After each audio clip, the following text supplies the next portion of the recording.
Ahora sí, vamos a continuar por fin con nuestro libro de Hechos de los Apóstoles, capítulo 2. Así que por favor, abramos nuestros libros en el capítulo 2 del libro de Hechos. ¿Por qué no hemos avanzado? Ya ustedes saben, hemos tenido 3 grupos de misioneros. Cada uno de estos grupos predica cuando vienen. Y pues no han predicado sobre Hechos. Y todavía nos faltan 2 grupos más. Pero bueno, Hechos capítulo 2. Y en nuestro último estudio de este libro tan maravilloso, que a propósito, quiero recordarles, cuando empezamos el estudio dijimos que quizás era uno de los libros más importantes de la Biblia. No lo digo yo, lo dicen los teólogos. ¿Por qué? Porque en este libro vamos a ver cómo muchas de las profecías se realizan. ¿Ok? Entonces vamos a ver el cumplimiento de todo lo que se dijo y se profetizó, que fue cierto, que es cierto. ¿Ok? Y entonces en nuestro último estudio, recordamos, Pedro estaba hablando a toda la multitud. Ese Pedro tímido, ese Pedro airoso que le cortó la oreja al criado del sacerdote, ese Pedro que el mismo Jesús le dijo: Pedro, apacienta mis ovejas. Pedro, apacienta mi rebaño. Pedro, ese que lo negó 3 veces, ese mismo Pedro se levantó y estaba hablando a toda la multitud que se había reunido.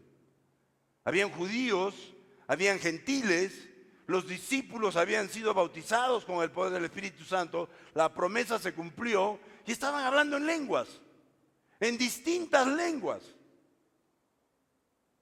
Otros, sin embargo, ante este hecho, como es lógico, como es clásico, digamos así, que no entendían, estaban criticando, incluso diciendo: están borrachos. Sí, yo recuerdo un amigo en los tiempos en que pues no era cristiano, que cuando tomaba hablaba francés y no estaba bautizado por el Espíritu Santo. Entonces era lógico que dijera: está borracho. Pero no estaba borracho. Y entonces, y ante todo esto que estaba pasando, el apóstol Pedro se puso de pie, ¿no? Y estaba tratando de explicar pues que ellos no estaban borrachos. ¿Cómo le explicas a un no cristiano las cosas que pasan a través del Espíritu Santo? ¿Cómo le explicas a un cristiano? Oye, está hablando en lenguas. Oye, ¿por qué levanta las manos? Oye, mira lo que él está pasando por dificultades, sin embargo está tranquilo. ¿Cómo le explicas esas cosas? ¿No? Pedro estaba decidido a hablarle a esta gente y a aclarar este hecho tan trascendental como fue el bautismo del Espíritu Santo, ¿no? Qué difícil es explicarle a alguien una manifestación del Espíritu Santo. Qué difícil es explicarle a alguien que estamos pasando por circunstancias. ¿Por qué? Porque el Señor nos quiere fortalecer. Porque el Señor nos quiere refinar como el oro. Y de repente tú estás pasando ahorita por una situación difícil, por alguna circunstancia. Y te dices: bueno, yo me acabo de ser cristiano y ahora resulta que... No, el Señor te quiere pasar por el oro. En primera de Pedro, dice la palabra, en el capítulo 1, versículo 7, para que la prueba de vuestra fe, mucho más preciosa que el oro, el cual perece, aunque se prueba con fuego, se halle que resulta en alabanza, gloria y honra en la revelación de Jesucristo. Iglesia, está garantizado que vamos a pasar circunstancias. Está garantizado que vamos a pasar pruebas. Muchos de ustedes saben que el día lunes tuvimos un accidente muy fuerte. Nos chocamos con una moto y ya ustedes, no voy a contar los detalles, no viene al caso.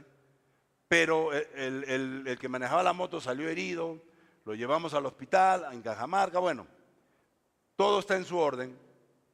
Pero nos preguntábamos, acaba de venir un grupo cristiano, acaba de venir un grupo misionero, estamos llevándolo al aeropuerto. Señor, ¿para qué? ¿Para qué has permitido este accidente? ¿Qué nos quieres mostrar, Señor, a través de esto? La pregunta no es ¿por qué? Tú no le puedes decir al Señor ¿por qué? Porque Él es soberano y Él hace lo que se le da la gana. Pero sí le podemos preguntar: ¿para qué, Señor? ¿Para qué permites esto? ¿Qué estamos haciendo? ¿O qué nos quieres mostrar? Y entendimos que el Señor quiere pasarnos por fuego, porque quiere fortalecernos. ¿Saben por qué? Porque algo grande viene para nosotros. Y si no estás preparado, si tú no estás preparado, no lo vas a poder resistir. Las pruebas van a venir. Y aquí Pedro, como no podía explicar con palabras lo que estaba sucediendo, aprovecha la oportunidad para predicarles el Evangelio. ¿Qué mejor oportunidad que predicarles el Evangelio? El accidentado en el hospital escuchó el Evangelio. Recibió a Cristo. Su familia está... Miren, ya hay que romperle la pata a alguien para que reciba a Cristo. Gloria a Dios. Dios tiene un plan y un propósito. Y aunque a veces no entendemos, porque no vamos a entender todo cómo se mueve el Señor, Él quiere hacer algo grande. Y no hay nada más grande que una vida salvada. Y entonces Pedro aprovecha esta oportunidad para predicar el Evangelio. Y en los versículos del 25 al 28, Pedro cita un testimonio, una profecía de David, cuando dice, en efecto, vamos al versículo, a partir del versículo 25 del capítulo 2, no está en la pizarra, pero dice, en efecto, David dijo de él, hablando de Jesús, veía yo al Señor siempre delante de mí, porque Él está a mi derecha. ¿Escuchan bien? Nada me hará caer. Por eso mi corazón se alegra y canta con gozo mi lengua. Mi cuerpo también vivirá en esperanza. No dejarás que mi vida termine en los dominios de la muerte. No permitirás que tu santo sufra corrupción. Me has dado a conocer los caminos de la vida y me llenarás de alegría en tu presencia. Pedro cita este pasaje que viene del Salmo 16. ¿Por qué? Porque los judíos entendían que en este salmo David se refería al Mesías, a Jesús, el hijo de David, el Cristo, su descendiente. Y Pedro continuó describiendo los beneficios que tuvo David. Los beneficios que tuvo David de tomar la decisión de colocar al Señor siempre delante de él. Y que esta decisión, a pesar de la persecución que sufrió, trajo alegría y gloria a su vida. Iglesia, el caminar como cristianos no va a ser fácil. No va a ser fácil. Dios nos va a probar nuestra fe. Mucha gente podría decir, ya se fueron, salieron corriendo. No, aquí estamos y aquí nos quedamos, porque hay una promesa cumplida, hay una promesa que el Señor nos ha dado y nosotros nos aferramos a ella. Así que maravillosamente y quizás sin saberlo, David habló más allá de sí mismo. En cierto sentido, David era ciertamente el santo de Dios, cuya alma no sería dejada en la tumba, de la misma manera que va a pasar con nosotros cuando muramos. Sin embargo, en un sentido más amplio y literal, solo Jesucristo cumple esto en su totalidad cuando resucitó. Así que esto fue percibido por Pedro en ese momento, quien dijo que estas palabras iban más allá de David, quien obviamente estaba muerto, enterrado en una tumba y cuyo cuerpo había sufrido corrupción al convertirse en polvo hace ya mucho tiempo. En ese tiempo, un promedio de 1000 años. ¿Ok? Leamos los versículos del 29 al 31, que dice, hermanos, permítanme hablarles con franqueza acerca del patriarca David, quien murió y fue sepultado y cuyo sepulcro está entre nosotros hasta el día de hoy. Era profeta y sabía que Dios le había prometido bajo juramento poner en el trono a uno de sus descendientes. Fue así como previó lo que iba a suceder. Refiriéndose a la resurrección del Cristo, afirmó que Dios no dejaría que su vida terminara en los dominios de la muerte, ni que su fin fuera corrupción. Pedro quiso hablarles con franqueza. En realidad, lo que significa es que, ¿sabes qué? Voy a hablarles con la verdad. Voy a hablarles con la verdad de la palabra. Había sido bautizado por el Espíritu Santo. El Espíritu Santo lo estaba usando a él. Él era un simple instrumento de Dios para llegar a toda esa multitud que se había reunido y que estaban rajando, ¿no? Que está borracho, todo esto y lo otro. Entonces Pedro dice, ¿sabes qué? Voy a hablarles con la verdad, pero no con mi verdad, la verdad de la palabra de Dios.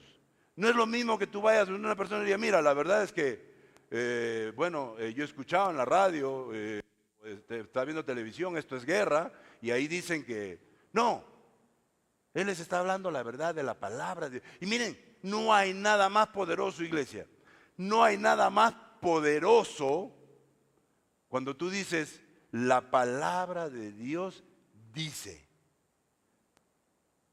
Es como una espada de doble filo, ¿no?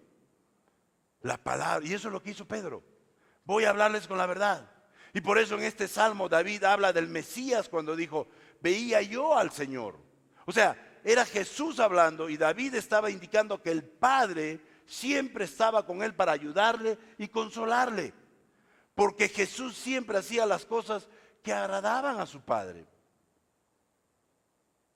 Y yo te pregunto, ¿estás tú haciendo las cosas que agradan al Padre? No me respondas. Este salmo revelaba que el Mesías iba a morir, que el Mesías iba a resucitar y que se iba a sentar en el trono a la derecha del Padre. Es decir, que el Mesías no ocuparía su trono antes de morir y resucitar, sino después de ello. ¿Y saben qué? Así fue. Pueden decir, profecía cumplida. Y los apóstoles predicaron esto en las sinagogas de los judíos. Lo vemos más adelante en Hechos 17:3 cuando dice, explicaba y demostraba que era necesario, escuchen eso, que era necesario que el Cristo padeciera y resucitara. Decía, este Jesús que les anuncio es el Cristo. La palabra Cristo en el griego es ungido.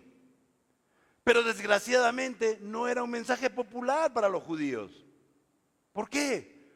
Porque los judíos creían que su Mesías iba a venir para sufrir, no, que no iba a venir para sufrir, sino que sería un gran guerrero, un gran conquistador y que los iba a librar del yugo de los romanos.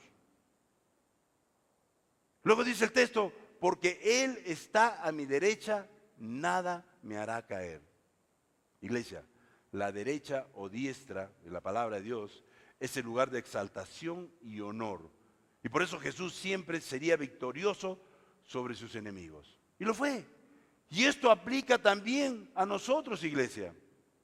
Jesucristo está sentado a la derecha del Padre, intercediendo por cada uno de nosotros. ¿Tienes un problema? ¿Tienes una enfermedad? ¿Estás pasando por una situación? ¿Has caído en pecado?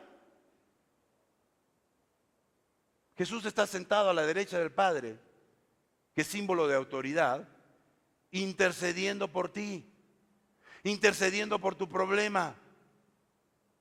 Todos aquellos que hemos recibido a Jesucristo como nuestro Señor y Salvador, tenemos un abogado en el cielo.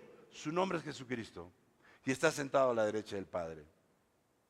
Y aunque al comienzo no parezca, siempre seremos victoriosos sobre nuestros enemigos.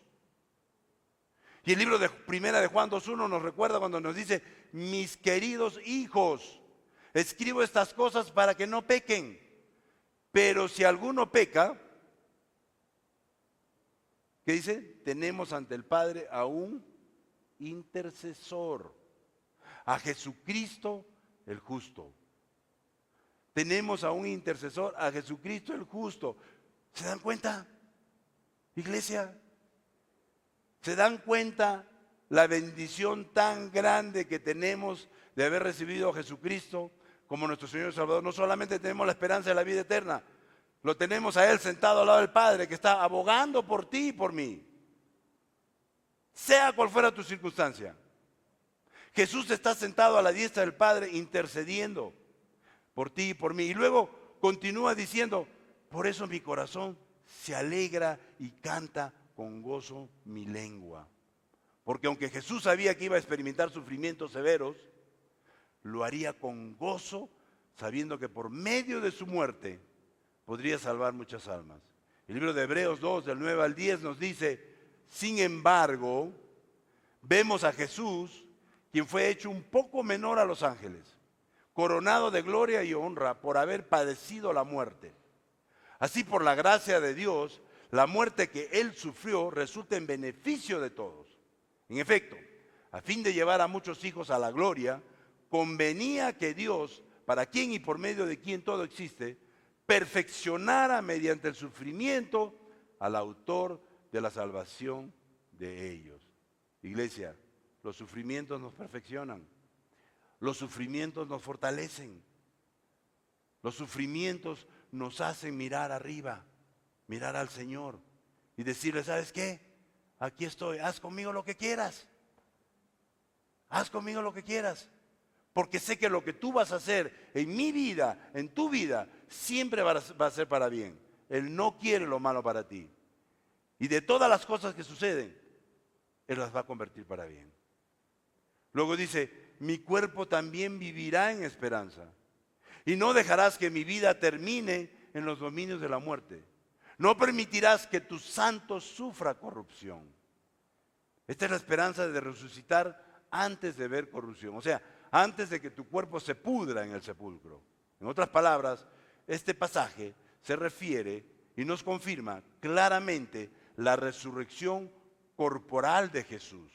De que Él no se iba a quedar muerto, sino que iba a resucitar, lo cual sucedió.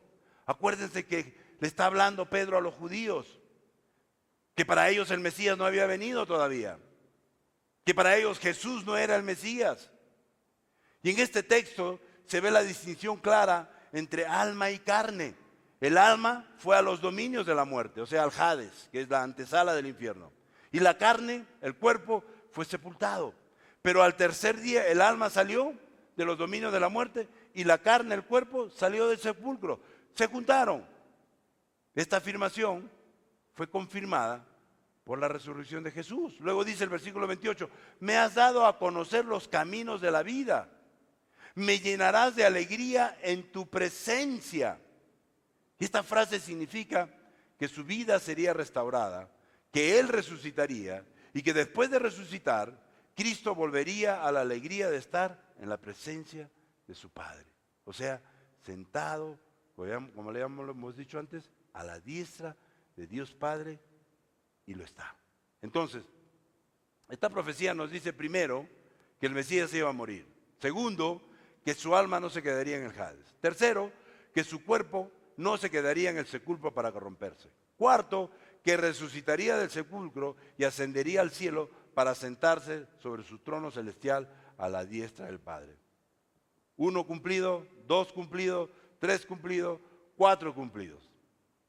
Sin duda alguna esta profecía habla de la resurrección de alguien de entre los muertos antes de que su cuerpo viera corrupción. Y los judíos no podían negar esto. Entonces, lo único que faltaba por resolver era de quién habló David en este salmo. Porque hablaba del Mesías, hablaba del Cristo, pero no decía de Jesús. Porque probablemente muchos no entendieron exactamente de quién se trataba. Así que enseguida Pedro se dedica a contestar esta pregunta. Vamos a leer los versículos del 32 al 40, que dice, miren lo que dice que Pedro dice, a este, y ahí menciona Jesús. Dios, probablemente cuando dijo a este Jesús, pónganse en los zapatos de los judíos, ¿no? ¿Qué? ¿Jesús? ¿El que acabamos de crucificar? Sí, a este Jesús, Dios lo resucitó y de ello todos nosotros somos testigos. Más de 400 personas lo vieron caminar después de resucitar, de salir de la tumba, 40 días. Exaltado a la derecha de Dios y habiendo recibido del Padre el Espíritu Santo prometido, ¿no? ha derramado esto que ustedes ahora ven y oyen, ¿no? El bautismo del Espíritu Santo. David no subió al cielo y sin embargo declaró, dijo el Señor a mi Señor, siéntate a mi derecha, hasta que ponga a tus enemigos por debajo de tus pies. Por tanto, que todo Israel esté bien seguro de que este Jesús, a quien ustedes crucificaron, Dios lo ha hecho Señor y Cristo. Cuando oyeron esto, escuchen bien, todos se sintieron profundamente conmovidos y dijeron a Pedro y a los otros apóstoles, hermanos, ¿qué debemos hacer? Y ellos dijeron, arrepiéntanse y bautícense cada uno de ustedes en el nombre de Jesucristo para perdón de sus pecados, contestó Pedro, y recibirán el don del Espíritu Santo. En efecto, la promesa es para ustedes, para sus hijos y para todos los que están lejos, es decir, para todos aquellos a quienes el Señor, nuestro Dios, llame. Y con muchas otras palabras les exhortaba insistentemente, sálvense de esta generación perversa. Podríamos decir lo mismo ahora. Pedro continúa diciendo en el versículo 32, a este Jesús, Dios lo resucitó y de ello todos nosotros somos testigos. Mejor dicho, que los apóstoles podían confirmar el cumplimiento de esta profecía de David. En otras palabras, lo que David vio con ojos proféticos 1000 años atrás, ellos lo vieron con ojos físicos en ese momento. Y aunque los judíos fueron testigos de la crucifixión de Jesús, ya que muchos lo vieron, ellos no fueron testigos de su resurrección. Pero los apóstoles sí, los discípulos sí. Por eso Pedro les dice, de ello todos nosotros somos testigos. Iglesia, existen profecías que yo he podido leer con ojos proféticos hace más de 12 años y que ahora en la actualidad las estamos viviendo. Y de ello todos son testigos. Y yo les pregunto, ¿existe alguna profecía que han podido leer con ojos proféticos algún tiempo atrás y que ahora lo están viviendo? Y si no lo están viviendo, lo van a vivir, porque Dios cumple sus promesas. Acuérdense de eso. Si Dios les ha dado una profecía, Dios la va a cumplir en su tiempo, no en tu tiempo. De repente te he dicho que te vas a casar, pero no con el primero que pase. Tienes que esperar el tiempo de Dios. Por si acaso, ahí los jóvenes. Luego continúa diciéndoles, exaltado a la derecha de Dios. Pedro ahora les está diciendo, ¿dónde está el Cristo resucitado? Les está diciendo ahora con nombre y apellido que Cristo está sentado en su trono, a la diestra de Dios. Es decir, que Cristo tiene toda autoridad en el cielo y en la tierra. El libro de Mateo 28, 18 lo dice. Jesús se acercó entonces a ellos y dijo, se me ha dado toda autoridad en el cielo y en la tierra. Y Pedro continúa diciéndoles, y habiendo recibido del Padre el Espíritu Santo prometido. O sea, efectivamente, aquí les está diciendo que la promesa del Padre, la venida del Espíritu Santo, es lo que ellos están viendo manifestarse y es lo que no entienden en ese momento. ¿Qué es lo que ha derramado esto que ustedes ahora ven y oyen? A veces vienen personas nuevas a la iglesia y ven a la gente que está levantando las manos y está cantando y lo miran como un bicho raro. Lo miran como un bicho raro y dicen, ¿y a este qué le pasó? Encima no se echó ni desodorante. Pero bueno.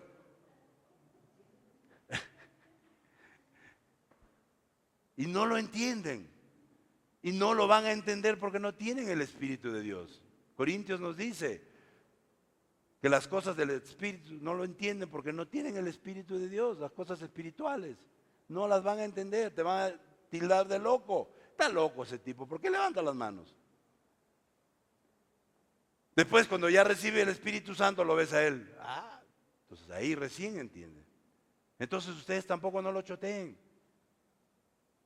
Efectivamente, aquí les está diciendo que la promesa del Padre, la venida del Espíritu Santo, es lo que ellos están viendo manifestarse y es lo que no entienden. No, Dios ha derramado esto que ustedes ahora ven y oyen. porque están viendo, están oyendo. Y Pedro comenzó el sermón explicando que los apóstoles no estaban borrachos, como algunos decían. Pero al explicar una serie de profecías, llega a la conclusión de que Jesucristo verdaderamente resucitó de los muertos. Y puesto que Él está a la diestra de Dios, entonces era fácil explicar el fenómeno de Pentecostés. Pedro y los apóstoles eran testigos oculares de la ascensión de Jesús. Pero ¿cómo podía probar lo que estaba afirmando, que Jesús ascendió al cielo para ocupar su trono?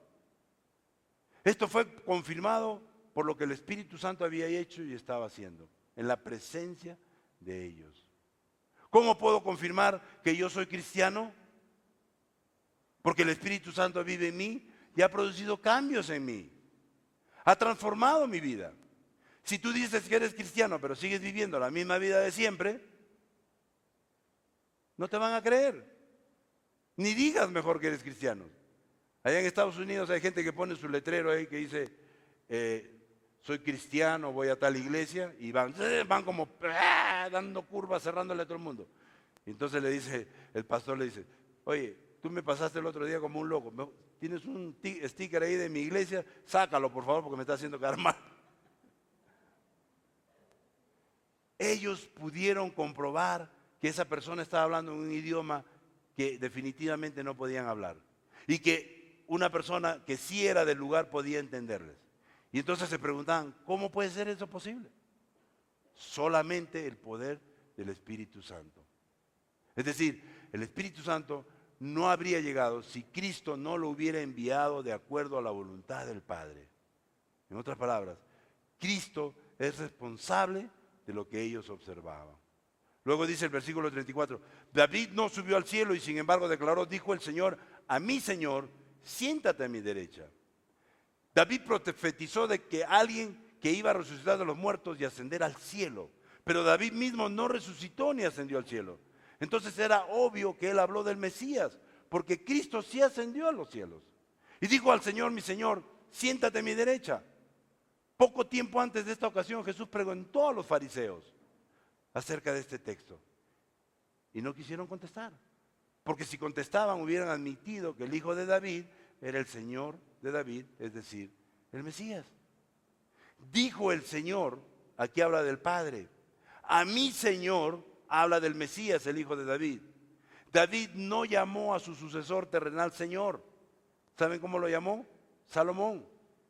Ese fue su sucesor terrenal. Después de David, el rey que siguió fue su hijo Salomón, que fue el segundo hijo que tuvo con Betsabé. Entonces, él aquí hablaba de su hijo, el Mesías, su Señor. Que David ya estaba profetizando sobre el Mesías 1000 años atrás. Siéntate a mi derecha, una vez más, significa lugar de honor, de exaltación, de autoridad. Luego dice el versículo 35, hasta que ponga a tus enemigos por debajo de tus pies. Se refiere a que en esos tiempos el conquistador ponía su pie sobre el cuerpo del conquistado, a veces en el cuello. Esto indica que tarde o temprano todos se sujetarán a Cristo y el último enemigo será la muerte. La muerte. Lo vemos en 1 Corintios 15, del 25 al 26, que dice, porque es necesario que Cristo reine hasta someter a todos sus enemigos a su dominio. El último enemigo que será destruido es la muerte. ¿Qué significa eso, iglesia? Al vencer a la muerte, tenemos la esperanza de la vida eterna. Esto quiere decir que después de muertos físicamente, los que estamos en Cristo, nunca moriremos, sino que viviremos por la eternidad. Luego dice el versículo 36, por tanto que todo Israel esté bien seguro de que este Jesús, a quien ustedes crucificaron, Dios lo ha hecho Señor y Cristo. Debían haberse convencido por las profecías que ya había nombrado de Joel y luego la de David, por el testimonio de los apóstoles como testigos competentes y por lo que el Espíritu Santo había hecho en su presencia ese mismo día. Que el verdadero Mesías había venido y que estaba siendo exaltado en los cielos a la diestra de Dios. Y Pedro aclara muy bien la identidad de la persona de quien habla. Dice, este Jesús a quien ustedes crucificaron y que ellos pensaban que era un impostor o un revolucionario. Pedro les está diciendo que verdaderamente este Jesús que ustedes crucificaron era y es el Mesías de Dios. Ahora los oyentes tenían dos opciones: aceptar a Jesús como el Mesías o seguir pensando que al crucificarle rendían servicio a Dios. Dice el versículo 37 que cuando oyeron esto, todos se sintieron profundamente conmovidos y dijeron a Pedro y a los otros apóstoles: hermanos, ¿qué debemos hacer? Mejor dicho, ¿qué tenemos que hacer? ¿Qué hemos hecho? La predicación de Pedro produjo fe en los oyentes. Al observar el fenómeno de la venida del Espíritu Santo y al oír a los apóstoles hablar en lenguas, estaban atónitos, perplejos, maravillados, pero todo aquello no produjo fe. La fe viene por el oír. ¿El oír de qué? De la palabra de Dios. Lo dice Romanos 10:17. Así que la fe viene como resultado de oír el mensaje. Y el mensaje que se oye es la palabra de Cristo. Esto quiere decir que ellos creyeron al escuchar la predicación de Pedro, al escuchar la palabra de Dios. Ellos conocieron la verdad. ¿Y qué dice Romanos? Y la verdad los hizo libres. Ellos se sintieron profundamente conmovidos. Esto significa que quedó herida su conciencia, que tuvieron mucho remordimiento. Fue razonable que los sinceros reaccionaran de esta manera, a reconocer lo que habían hecho con su Mesías y a contemplar el castigo que merecían. Pónganse en su lugar. O sea que al que nosotros dijimos crucifíquenlo, crucifíquenlo, ese es el que estás hablando tú. A ese que lo han puesto en la cruz y que ¿somos culpables de eso? Sí, ustedes lo crucificaron. Pero ¿cómo fue? No nos dimos cuenta. ¿Qué pasó? Vino el remordimiento. Estaban conmovidos. Y luego le dijeron a Pedro y a los apóstoles: ¿qué debemos hacer, hermanos? ¿Qué tenemos que hacer? ¿Cómo podemos resarcirnos de esto? La respuesta de ellos indicaba desesperación. Indicaba que deseaban el perdón de Dios para escapar de su ira. Iglesia, cada vez que nosotros desobedecemos, cada vez que nosotros practicamos el pecado, de alguna manera crucificamos a Jesús. ¿Qué dice su palabra en Mateo 6:33? Buscad primero el reino de Dios y su justicia. Jesús había dicho que al venir el Espíritu Santo convencería al mundo de pecado. Lo vemos en Juan 16:8 que dice: y cuando Él venga, convencerá al mundo de su error en cuanto al pecado y al juicio. Y aquí vemos el primer ejemplo de ello. Desde luego, Pedro y los apóstoles lo hicieron a través de la predicación de la palabra, que es como debería y debe hacerse. Predicando la palabra, predicando el Evangelio. Y el versículo 28 dice: arrepiéntanse y bautícense para el perdón de sus pecados. Obviamente la gente quedó convencida, es decir, tenían fe en Cristo, ¿no? Muchas veces enseñamos que la fe sola salva, ¿no? Para ellos el único mandamiento es, la única cosa que hacer es creer. Pero Pedro dio otros mandamientos. Arrepiéntanse, arrepiéntanse. No podemos ser perdonados si no nos arrepentimos primero. Qué fácil, ¿no? Yo voy donde mi esposa y le digo: perdóname. Y mi esposa me dice: ¿de qué quieres que te perdone? No, pero perdóname pues. No, sí, pero ¿de qué quieres que te perdone? ¿No? O viene un niño y te dice tu hijo: papá, perdóname. ¿De qué quieres que te perdone? ¿Qué has hecho? Tiene que haber un arrepentimiento. El arrepentimiento significa cambiar la mente o el propósito. Y en el Nuevo Testamento involucra siempre un cambio a mejor, una enmienda, una vuelta de 180 grados. El arrepentimiento no es simplemente la tristeza por el pecado. Judas tuvo tristeza por el pecado y se suicidó. 2 Corintios 7:10 nos dice: la tristeza que proviene de Dios produce el arrepentimiento que lleva a la salvación, de la cual no hay que arrepentirse, mientras que la tristeza del mundo produce la muerte. No puede haber perdón si no hay un verdadero arrepentimiento, iglesia. En otro contexto, ¿de qué vale que pidas perdón si no estás arrepentido? No vale de nada. Y hoy que vamos a celebrar la Santa Cena, recordemos justamente esto, ¿no? Que no hay perdón si no hay arrepentimiento. Dios ya te perdonó en la cruz del Calvario. Él simplemente quiere que lo reconozcas, que creas en Él, que te arrepientas de todos tus pecados para recibirlo como tu Señor y Salvador. Y puede que tú estés aquí en estos momentos y no lo hayas recibido, o no sabes lo que es recibirlo. En 1994, yo tomé la decisión de recibir a Jesucristo. Yo levanté la mano, pasé al frente y tomé esa decisión de recibirlo, y a partir de ahí mi vida cambió. Y el Señor nos ofrece hoy ese regalo de la salvación. ¿Qué significa la salvación? Romanos 19 dice que si tú crees que Jesús es el Señor y lo recibes como tu Salvador, serás salvo, ¿no?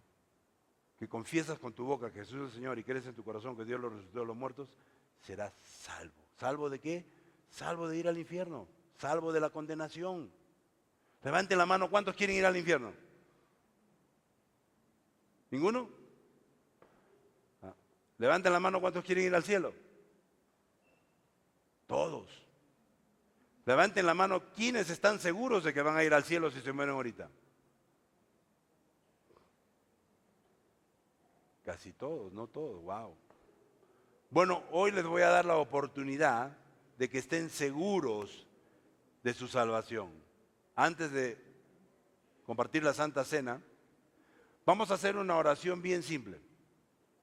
Es una oración para recibir a Jesucristo como tu Señor y Salvador. Es una oración que la tienes que hacer tú, de corazón. Esto no significa cambiar de iglesia, esto no significa que tienes que dejar 1000 soles en la caja de diezmo, esto no significa cambiar de religión. Es más, la palabra religión viene del griego que significa religiare, arreglar algo. No tenemos nada que arreglar. Cristo vino a arreglar eso que estaba desarreglado. Lo único que tienes que hacer es creer, arrepentirte y recibirlo como tu Señor y Salvador. Así que quiero que toda la iglesia esté con la cabeza baja, gacha, orando. Y si hay personas, aunque sea una, que no está segura de su salvación, que tiene dudas. El cristiano no tiene dudas. El cristiano sabe que si hoy día muere, va al cielo. Y si tú eres esa persona que todavía tienes dudas de tu salvación, quiero decirte que Jesucristo te da la seguridad de la vida eterna cuando lo recibes como su Señor y Salvador. Así que si tú eres esa persona que quiere estar segura de su salvación, ahí mientras la iglesia está con la cabeza agacha, levanta tu mano, sin miedo, levanta tu mano. Gracias. Vamos a hacer una oración. Lo único que te pido es que lo repitas en voz alta. Si esa persona eres tú. Querido Dios, hoy me arrepiento de todos mis pecados. Hoy te recibo como mi Señor y Salvador. Y estoy seguro que a partir de hoy tengo la esperanza de la vida eterna. Soy salvo por Cristo Jesús. Amén.